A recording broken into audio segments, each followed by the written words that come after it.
Hernia एक बीमारी है जिसमें जो हमारा बॉडी है काफ़ी सारी मसल्स से बना होता है। व्यक्ति लेटता है तो वो अंदर चली जाती है, खड़ा होता है, खांसता है या कोई प्रेशर वाला काम होता है तो उसमें वो स्वेलिंग बाहर उजागर हो जाती है और बाहर दिखने लगती है। देखिए सर, कोई भी डिसीज होती है, कोई भी बीमारी होती है तो उसके अलग अलग टाइप्स होते हैं। तो हार्निया के भी कई प्रकार हैं, कई टाइप्स हैं। हाँ बिल्कुल, हर्निया के कई टाइप्स हैं। जैसा कि मैंने बताया कि हमारा जो एब्डोमेन है वो काफ़ी बड़ा होता है, उसमें 4 से 5 लेयर मसल्स की होती हैं जो हमारे एब्डोमेन के कंटेंट को कंटेन करती हैं। इसका इलाज क्या है? क्या सिर्फ ऑपरेशन से ही इसे दूर किया जा सकता है या मेडिसिन के माध्यम से इसे दूर किया जा सकता है? देखिए, हर्निया का इलाज मेडिसिन से तो नहीं है, ये एक मिथ है। बहुत से लोग सोचते हैं कि नहीं, मैं समय पार करूंगा तो मेरा हर्निया ठीक हो जाएगा। नमस्कार, आप देख रहे हैं जेएमडी न्यूज। मैं हूं आपके साथ सौम्या मिश्रा। जेएमडी के खास कार्यक्रम हेल्थ कॉर्नर में आपका स्वागत है। आज हम मौजूद हैं अपोलो हॉस्पिटल चुन्नीगंज में, जहां हमारे साथ जनरल सर्जन डॉक्टर वैभव गुप्ता मौजूद हैं। सर, बहुत बहुत स्वागत है आपका। देखिए, हमारा जो ये कार्यक्रम है, ये इसमें हम कोशिश करते हैं कि लोगों को ज़्यादा से ज़्यादा जानकारी आप लोगों के द्वारा पहुंचाई जा सके। और कई बार ऐसी बीमारियां होती हैं जो हमारे अंदर तो होती हैं, एक सिम्टम्स भी दिख रहे होते हैं, लेकिन हम उन्हें समझ नहीं पाते। आज कुछ ऐसी ही बीमारी पर हम चर्चा करने जा रहे हैं। हालांकि वो बीमारी तुरंत ही समझ में आने लगती है, लेकिन क्या इलाज होना चाहिए या क्या सही समय है जब तक डॉक्टर के पास हमें पहुंच जाना चाहिए, वो लोगों को नहीं पता होता है। आज हम बात करने वाले हैं हार्निया के बारे में। तो सर, सबसे पहले मैं आपसे यही चाहूंगी, आप बताएं कि हार्निया एग्जैक्टली होती क्या है। हर्निया एक बीमारी है जिसमें जो हमारा बॉडी है काफ़ी सारी मसल्स से बना होता है।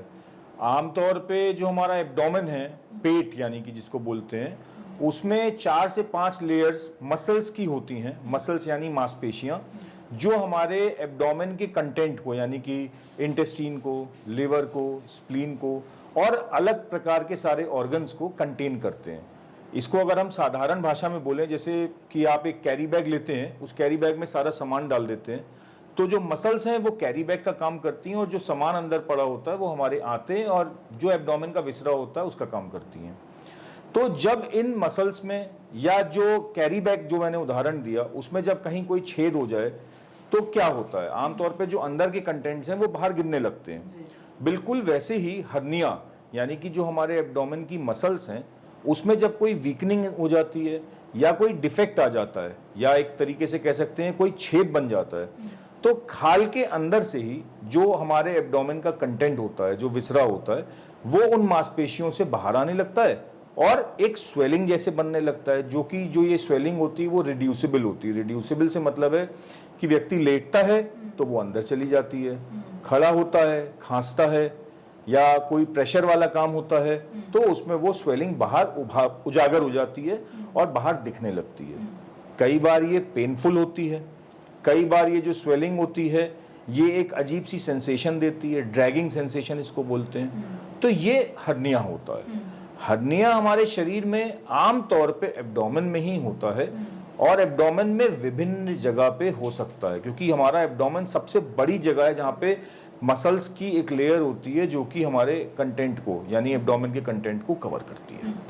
देखिए सर, कोई भी डिसीज होती है, कोई भी बीमारी होती है तो उसके अलग अलग टाइप्स होते हैं। तो हार्निया के भी कई प्रकार हैं, कई टाइप्स हैं। हाँ बिल्कुल, हर्निया के कई टाइप्स हैं। जैसा कि मैंने बताया कि हमारा जो एब्डोमेन है वो काफ़ी बड़ा होता है, उसमें 4 से 5 लेयर मसल्स की होती हैं जो हमारे एब्डोमेन के कंटेंट को कंटेन करती हैं। मतलब कि जो हमारा एब्डोमेन का कंटेंट है वो उस थैला रूपी मांसपेशियों के अंदर जमा होता है। तो जो आपने सवाल पूछा कि टाइप्स या अलग अलग प्रकार के हर्निया होते हैं, जी हाँ बिल्कुल, अलग अलग प्रकार के हर्निया होते हैं। कई बार इनको इंटरनल हर्निया बोला जाता है, कई बार इंग्वाइनल हर्निया होते हैं, अम्बलाइकल हर्निया होते हैं, वेंट्रल हर्निया होते हैं। अगर हम इनकी डिटेल में जाएं तो ये जिस जगह पे प्लेस्ड होते हैं उस तरह से हर्निया का नाम या नोमेनक्लेचर दिया जाता है। जैसे इंग्वाइनल रीजन, यानी कि आमतौर पे ये जो इंग्वाइनल हर्निया होता है ये पुरुषों में होता है। इंग्वाइनल रीजन यानी जांघों के पास जो हर्निया होता है उसको इंग्वाइनल हर्निया बोलते हैं। फिर अम्बिलिकल हर्निया हो गया, यानी कि नाभि के पास वाले हर्निया। जो नाभि से उत्पन्न होते हैं वो अम्बिलिकल हर्निया हो गए।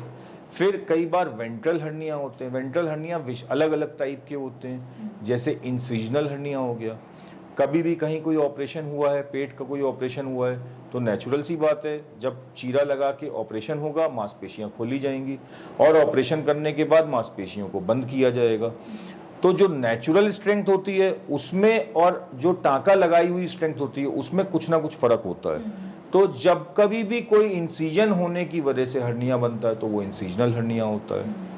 फिर इंटरनल हर्निया, जैसे हमने शुरुआत में बताया, इंटरनल हर्निया यानी हाइटस हर्निया होते हैं जो बाहर से नहीं दिखते हैं, लेकिन जो हमारा एब्डोमेन का एक कैविटी होती है उसमें ऊपरी भाग में जहाँ पे चेस्ट और एब्डोमेन को डिवाइड करके मांसपेशियां एक अलग कैविटी बना रही होती हैं, उस जगह पे जब होता है तो उसको हाइटस हर्निया बोलते हैं। तो आमतौर पे ये 4-5 प्रकार के विशेष हर्निया हैं जो मैंने आपको बताए। देखिए, हर जो भी बीमारी होती है तो उसका कोई ना कोई कारण होता है, तभी वो हमारे शरीर में पनप रही होती है। हार्निया कितने प्रकार की होती है वो आपने जानकारी दी, वो कैसे दिखना शुरू हो जाती है, किस किस जगह पर होती है वो भी आपने बताया। इसका मुख्य कारण क्या होता है और सबसे आम हार्निया कौन सी है? हर्निया के कई कारण हैं। इसका जो कारण है वो भी क्लासिफाइड किया जाता है on the basis of types. किस टाइप का हर्निया है उस टाइप के आधार पे उसका कारण होता है। जैसे कि जो हर्निया नवजात शिशुओं में पाया जाता है पैदा होते ही, एक होता है umbilical hernia, congenital umbilical hernia. ये क्यों हो सकता है? जैसे जो शिशु होता है जब माता के गर्भ में होता है तो उसको खाना कहाँ से मिलता है? अम्बिलिकल कॉर्ड से, ये सबको जानकारी है। अम्बिलिकल कॉर्ड जब बच्चे की डिलीवरी हो जाती है तो अम्बिलिकल कॉर्ड को माता से अलग किया जाता है। ये अम्बिलिकल कॉर्ड का जो स्कार होता है वो धीरे धीरे हफ्ते 10 दिन में अपने आप बंद हो जाता है। जब ये बंद ना हो पाए तो ये अम्बिलिकल हर्निया बन जाता है। तो बच्चों में अम्बिलिकल हर्निया का कॉज क्या हुआ कि अम्बिलिकल कॉर्ड का पूरी तरह बंद ना हो पाना अम्बिलिकल हर्निया बना देता है। फिर बच्चों में ही अगर हम बात करें कि इंग्वाइनल हर्निया, ये भी नवजात शिशुओं में हो सकता है, क्योंकि हमारे शरीर में आमतौर पे पुरुषों में, मेल बच्चों में जो टेस्टिस होता है वो पेट के अंदर से उगना शुरू होता है और नीचे स्क्रोटम में जाके डेवलप हो जाता है। ये भी पूरा डेवलपमेंट का एक प्रोसेस है जो 9 महीने के दौरान गर्भ में शुरू होता है और गर्भ में ही खत्म हो जाता है। जो ये डेवलपमेंट है अगर उसमें कोई कमी आ जाए और टेस्टिस नीचे चला जाए, लेकिन जिस झिल्ली से टेस्टिस नीचे स्क्रोटम में जा रहा है वो बंद ना हो पाए, तो ये बच्चों में कंजेनाइटल इंग्वाइनल हर्निया बना देता है। फिर अगर हम आते हैं एडल्ट्स में, एडल्ट्स में आमतौर पे पुरुषों में क्यों हो सकता है? जो इंग्वाइनल हर्निया बच्चों में डेवलप हो जाते हैं लेकिन शुरुआत की एज में नहीं पहचान में आते हैं, क्योंकि ये हर्निया जैसा मैंने बताया हर समय नहीं दिखता है। मरीज लेटा, पेशेंट लेटा, गायब हो गया, खड़ा हुआ, दिखने लगा। कई बार छोटे हर्निया होते हैं तो वो खड़े होने पे भी दिखते नहीं हैं। तो जब वो नहीं दिखते हैं तो वो पहचान में नहीं आते हैं। तो ऐसे ही कंजेनाइटल इंग्वाइनल हर्निया जब पुरुषों में 20-22 साल की उम्र में आगे चल के दिखना शुरू होते हैं तो ये कंजेनाइटल हर्निया प्राइमरी हर्निया कहलाने लगते हैं, जो डेवलप होते हैं बाद में। फिर पुरुषों में ही यंग एडल्ट्स में बात करें, अम्बिलिकल हर्निया भी एक कॉमन बन सकता होता है। मोटापे की वजह से होता है हर्निया, ओवर ईटिंग की वजह से होता है हर्निया। फिर अगर हम बात करें कि हर्निया और किन कारणों से होता है, जैसे किसी में कोई ऑपरेशन हुआ हो, जैसा इंसिजनल हर्निया हमने बताया, तो जो मांसपेशियां हैं उसकी नेचुरल स्ट्रेंथ तो डेवलप नहीं हो सकती, लेकिन जब टांका लगाया जाता है तो वो डिफेक्ट आ सकता होता है। तो वो जब टांकों की कमी की वजह से डिफेक्ट आ जाता है तो वो इंसिजनल हर्निया होता है।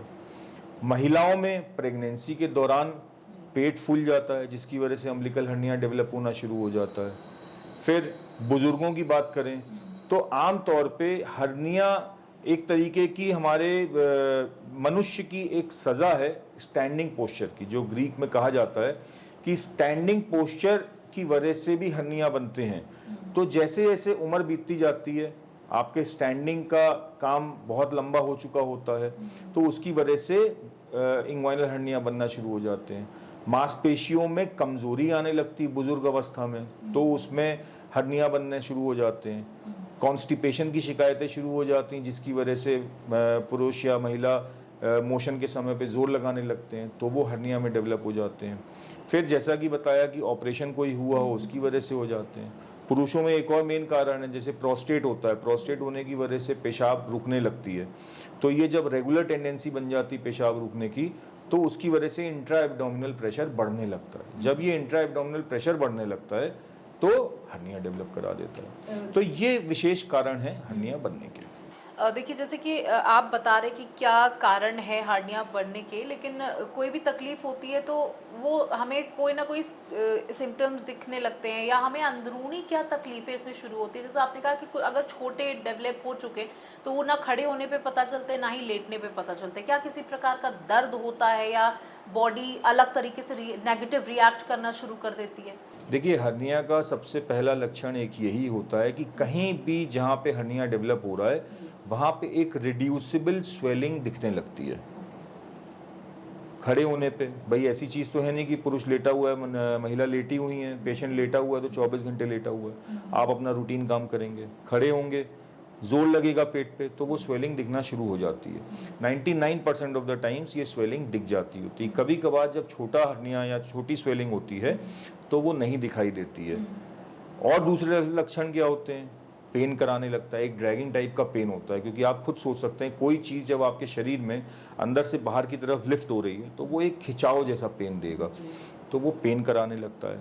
कई बार ऐसा भी होता है कि ये हर्निया जो होते हैं रिड्यूसिबल से इरिड्यूसिबल कन्वर्ट हो जाते हैं, क्योंकि मांसपेशियों में एक स्पाज़म आ जाता है और जो चीज़ बाहर आई होती है उसको मांसपेशियां जकड़ लेती हैं। जब वो जकड़ लेती हैं तो वो चीज़ रिड्यूस नहीं हो पाती, अंदर नहीं जा पाती है, तो ये रुकावट करा देते हैं और बहुत सीवियर पेन करा देते हैं। तो आम तौर पे स्वेलिंग, पेन, ये दो मुख्य लक्षण हैं हर्निया को पहचानने के। इसका इलाज क्या है? क्या सिर्फ ऑपरेशन से ही इसे दूर किया जा सकता है, या मेडिसिन के माध्यम से इसे दूर किया जा सकता है? देखिए, हर्निया का इलाज मेडिसिन से तो नहीं है, ये एक मिथ है। बहुत से लोग सोचते हैं कि नहीं, मैं समय पार करूंगा तो मेरा हर्निया ठीक हो जाएगा, भारी सामान नहीं उठाऊंगा तो मेरा हर्निया ठीक हो जाएगा। ये एक गलतफहमी है। हर्निया अगर शरीर में बन गया है तो जो मांसपेशियों में डिफेक्ट है उसको बंद किया जाना चाहिए। Over the period of the time ये जो मांसपेशियों को बंद करने की प्रक्रिया है या ऑपरेशन की जो प्रक्रिया है, from open to mesh to laparoscopy and nowadays to robotic, ये सब चीज़ें डेवलप हो चुकी हैं। तो अगर कट शॉर्ट करके सीधी सी एक बात बोले, हर्निया का इलाज सिर्फ और सिर्फ ऑपरेशन है। अब देखिए सर, कई बार ऐसा होता है कि आमतौर पर लोगों के पास उतना बजट नहीं होता है, वो फाइनेंशियली उतने साउंड नहीं होते हैं कि वो ऑपरेशन की प्रोसीजर को हैंडल कर पाएँ। तो कितना खर्चा आता है इस ऑपरेशन में? देखिए, हर्निया के टाइप के हिसाब से उसमें खर्च आता है, क्योंकि हर्निया जैसा कि मैंने बताया इसका ट्रीटमेंट आज के ज़माने में बहुत ज़्यादा एडवांस हो चुका है। अलग अलग प्रकार की मैशेज आने लगी हैं, जालियाँ आने लगी हैं उसको बंद करने के लिए। साधारण जाली भी होती है, डबल लेयर जालियाँ भी होती हैं। तो डिपेंड करता है कि कौन सा हर्निया ऑपरेट कर रहे हैं, कितना बड़ा डिफेक्ट है और किस विधि से कर रहे हैं, लेप्रोस्कोपी से कर रहे हैं, ओपन विधि से कर रहे हैं। बट जैसा कि आपने बताया कि ये बिल्कुल सत्य बात है कि हर किसी के पास फाइनेंसेस नहीं होते, हर किसी के पास आयुष्मान कार्ड नहीं होता, इंश्योरेंस कार्ड नहीं होता, या कोई और प्रकार का फाइनेंशियल या मेडिकल एड नहीं होता। तो अगर एक साधारण तौर पे हम लोग बात करें तो आम तौर पे हर्निया के इलाज में 35,000 टू 80,000 85,000 तक का एक्सपेंडिचर आ जाता है, depending on the type of surgery, depending on the type of mesh being used. ठीक है। क्या ये बहुत डेंजरस है? मतलब जैसे कि आपने बताया कि लोग सोचते हैं कि हम अपना टाइम पास कर लेंगे, या जो चीज़ें, सामान भारी नहीं उठाएंगे, या खान पान पे ध्यान दे लेंगे, तमाम चीज़ें, तो क्या इसे अवॉइड किया जा सकता है? क्या ये हमारी मतलब रिस्क, लाइफ पे रिस्क है ये बीमारी? देखिए, हर्निया इनफैक्ट कोई भी ऐसी बीमारी जो किसी भी इंसान को कोई तकलीफ नहीं दे रही है, ये एक बहुत कॉमन धारणा है। अगर मैं भी सोचूं कि मेरे शरीर में कोई दाना निकला हुआ है, वो मुझे तकलीफ नहीं दे रहा, मैं पड़ा रहने दूंगा। बट ये जानना बहुत ज़रूरी है कि वो दाना या हर्निया जिसकी हम बात कर रहे हैं वो आपको क्या तकलीफ दे सकता है। जैसा कि मैंने अभी लक्षणों में बताया कि हर्निया आमतौर पे स्वेलिंग होती है, रिड्यूसिबल होती है, पेन होता है, लेकिन आप खुद सोचिए, जिन मांसपेशियों से हर्निया एब्डोमेन के अंदर से बाहर आ रहा है, अगर उन मांसपेशियों ने स्पाज्म आ गया और वो पकड़ लिया। स्पाज्म क्या होता है ये बताते हैं। जैसे कि एक साधारण भाषा में बात करें, ये जो हमारे फिल्मी सितारे होते हैं, बॉडी अपनी बनाते हैं, अगर आप उनकी बाइसेप्स को देखेंगे, जब वो अपने हाथ को पूरा फोल्ड करते हैं तो उनकी बाइसेप्स में एक टेंडरनेस दिखती है, मोटापा दिखता है, उसको बोलते हैं टाइटनेस ऑफ द मसल। तो जो ये हर्निया होते हैं, जब अगर उन मांसपेशियों में टाइटनेस आ गई और जो कंटेंट बाहर है उसको फंसा लिया तो वो कंटेंट वापस नहीं आएगा। और बॉडी में छोटे से लेकर बड़े से बड़े पार्ट को ब्लड सप्लाई जा रही होती है। नाखून से लेकर बाल तक, पैर तक, सब जगह ब्लड सप्लाई जा रही होती है। जैसे ही ये कंटेंट इन मांसपेशियों के स्पाज्म में फंसेंगे, उनकी ब्लड सप्लाई रुकना शुरू हो जाएगी। ब्लड क्या करता है, हमारे शरीर में एक पार्ट से दूसरे पार्ट तक ऑक्सीजन कैरी करता है। जब उस पार्ट को ब्लड नहीं मिलेगा, ऑक्सीजन नहीं मिलेगी, ऑक्सीजन नहीं मिलेगी, तो उस टिश्यू का डेथ होना शुरू हो जाएगा। तो जब तक ये हर्निया रिड्यूसिबल है तब तक तो बहुत अच्छा है, सबको लगता है ठीक है करवा लेंगे। बट कई बार ऐसा भी होता है कि जब वो रिड्यूसिबल हर्निया इरिड्यूसिबल हो जाता है तो जान पे बनाती है और इमरजेंसी में ऑपरेट करना पड़ता है, और ऑपरेशन की प्रक्रिया भी चेंज हो जाती है। इन्फेक्टेड केस हो जाता है, कई बार उसमें जाली बगड़ डाले ऑपरेशन करना पड़ता है, कई बार लाइफ सेविंग प्रोसीजर करने पड़ते हैं। तो ये सोचना कि मैं आज ठीक हूँ, मुझे कुछ नहीं होगा, ये बिल्कुल उसी तरीके से है। एक साधारण सा उदाहरण मैं अपने हर मरीज को देता हूँ कि आजकल ट्यूबलेस टायर का ज़माना है। आपके टायर में कील लग गई, आपको दिख गई, हवा नहीं निकली, आप कह रहे हैं चलने दो, जब निकलेगी तब देखा जाएगा।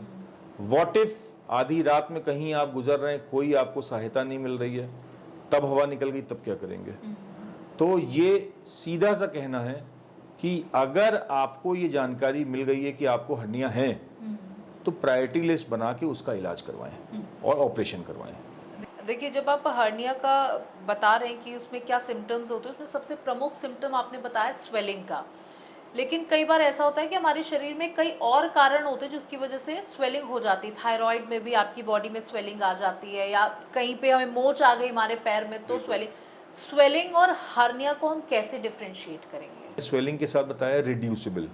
हर्निया का एक क्लासिकल साइन है कि जो स्वेलिंग रिड्यूस हो जाती है, मतलब जहां से वो आ रही है दबाने पे वहां अंदर चली जाए, तो समझ लेना चाहिए कि ये हर्निया है। हालांकि कई बार इसको डिस्क्रिमिनेट कर पाना एक साधारण आम व्यक्ति के लिए संभव नहीं होता है। इसीलिए अगर आपके शरीर में कहीं भी स्वेलिंग है जिसको आपको लग रहा है कि एक परामर्श लेना चाहिए, तो अपने सर्जन से मुलाकात करें और उसका चेकअप करवाएं।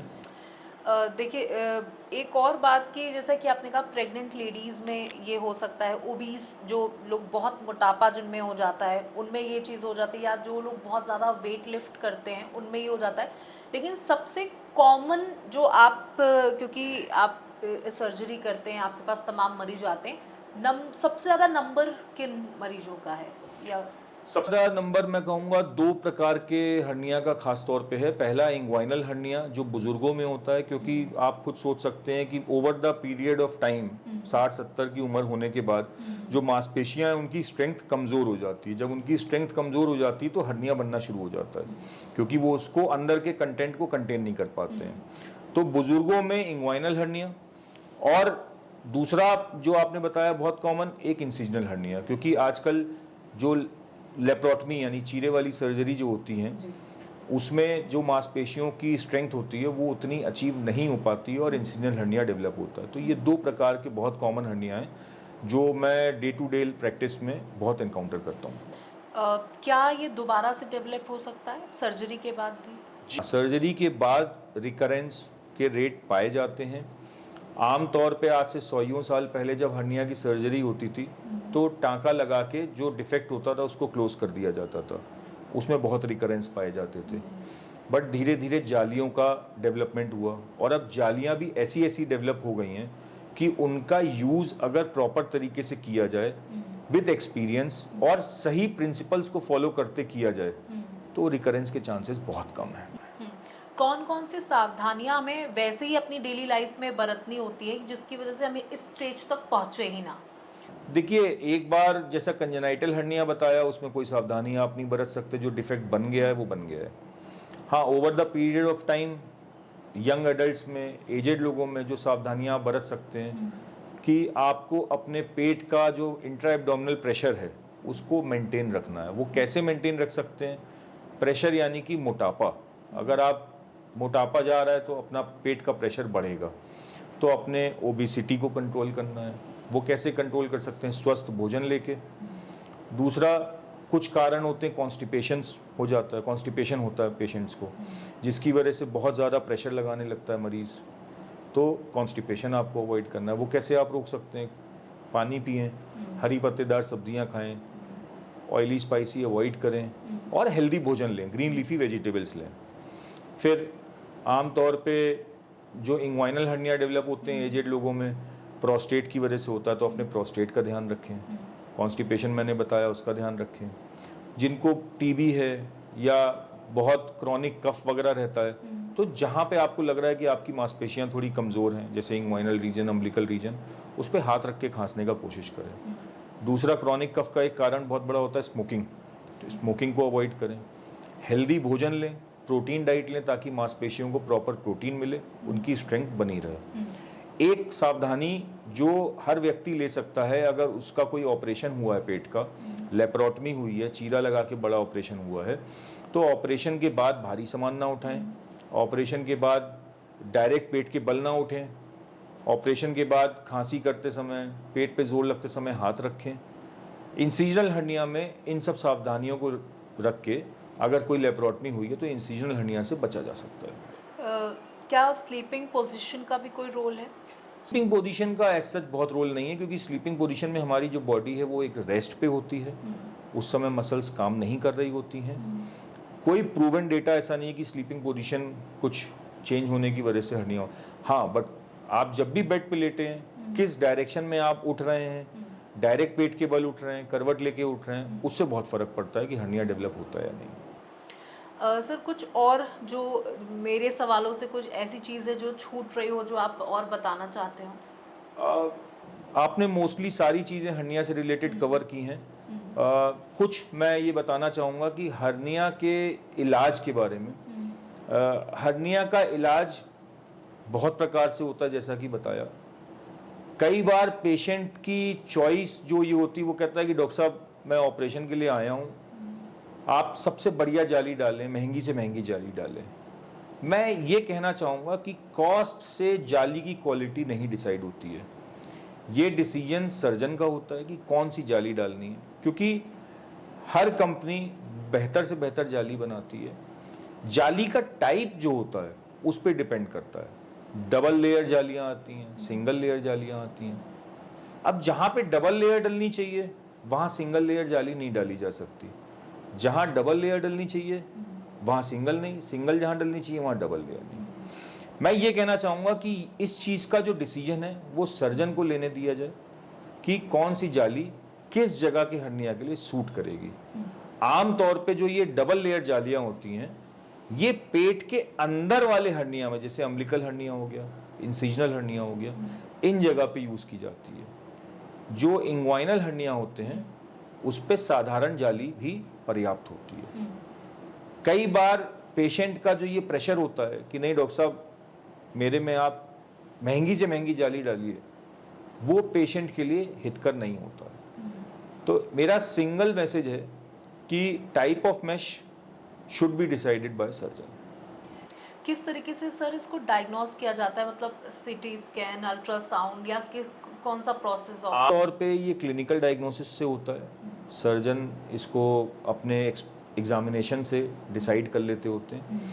बट हाँ, इसमें कई बार अल्ट्रासाउंड और कई बार सीटी स्कैन की ज़रूरत पड़ती है। इंग्वाइनल हर्नियाज यूजुअली अल्ट्रासाउंड से डिटरमाइन हो जाते हैं, और जो वेंट्रल हर्नियाज होते हैं जैसे इंसिजनल हर्निया हो गया, अम्बलाइकल हर्निया, सुप्रा अम्बलाइकल हर्निया हो गए, इनको उनकी मसल्स की लेयर देखने के लिए, पोजीशनिंग देखने के लिए सीटी स्कैन कराने की ज़रूरत होती है। बट डायग्नोज करने के लिए आमतौर पे clinical diagnosis more than sufficient होता है।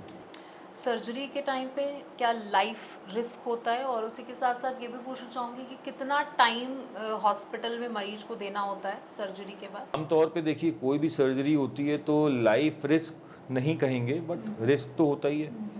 ऐसी कोई सर्जरी नहीं है, अगर मैं छोटा सा एक सिबेशियस सिस्ट यानी कि कहीं स्किन में कोई सिस्ट निकल आया, निकालने की बात करूं तो वो भी रिस्की है।